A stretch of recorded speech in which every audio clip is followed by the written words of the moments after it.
வணக்கம்.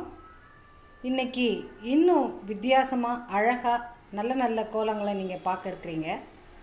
அதில் குறிப்பாக இசைக்கோலங்கள். இதுதாங்க கோலங்களுக்கே அடிப்படை. இங்கே தெரியுது பாருங்கள், ஒரு புள்ளி, ஒரு வட்டம். இந்த புள்ளியை சிவம்னு நம்புகிறாங்க. அதை சுற்றி இருக்க வட்டத்தை சக்தின்னு நம்புகிறாங்க.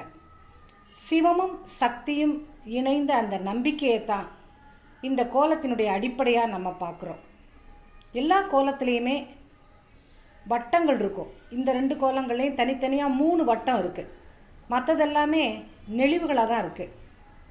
இப்போ அந்த வகையில் இந்த கோலத்தை ச அப்படிங்கிறாங்க. இசையினுடைய அடிப்படை 7 ஸ்வரங்கள் ச ச ரே க ம ப த நீ சா. இந்த ச தாங்க இந்த கோலம். இந்த சான்ற இசை கூட்டத்துக்கு ஏற்ற மாதிரி இந்த 2 கோலங்களும் அமையும் அப்படிங்கிறத நீங்கள் போட்டு பார்க்கும்போது தெரிஞ்சுக்குவீங்க. இந்த கோலங்களுடைய அடுத்தடுத்த வடிவங்களில் ரீ வடிவமாக இதை பார்க்குறீங்க. இந்த 4 கோலத்தை, இந்த 4 கோலமும் ச ரீ, அந்த ரீ அப்படிங்கிற வடிவத்தை உள்வாங்கிய கோலங்களாக இருக்கும். சரி க க க. அந்த ஒலி அளவு தாங்க இந்த வடிவத்துக்குள்ளே இருக்குது அப்படிங்கிறத புரிஞ்சுக்கோங்க. சரி க மா மா. இந்த மா அப்படிங்கிற அந்த ஒலி அளவு இந்த ஒரு வடிவத்தில் இருக்குது. சரி க ம பா பா பா அப்படிங்கிற இந்த 2 வடிவத்துக்குள்ள வேறு வேறு வடிவம் கொண்ட இந்த 2 வடிவம் பான்ற ஒலி கூட்டத்துக்கு உள்ளது. சரி க ம ப த த த.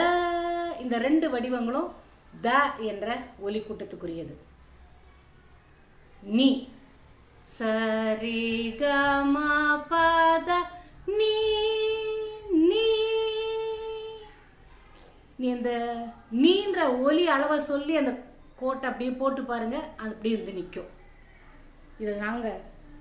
இதைத்தாங்க அடிப்படையான வடிவங்கள் கொண்ட இசைக்கோலங்கள்னு சொல்கிறாங்க. இசைக்கு 7 சுரங்கள் எப்படியோ அப்படி தான் இந்த கோலங்களும் கோலங்களுக்கு அடிப்படை. வணக்கங்க, நன்றி.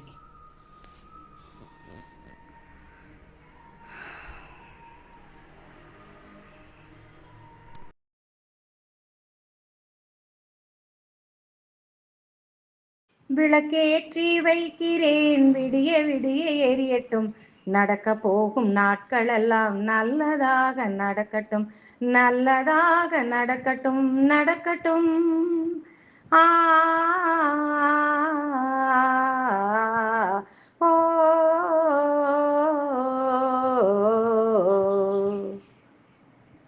வணக்கம்.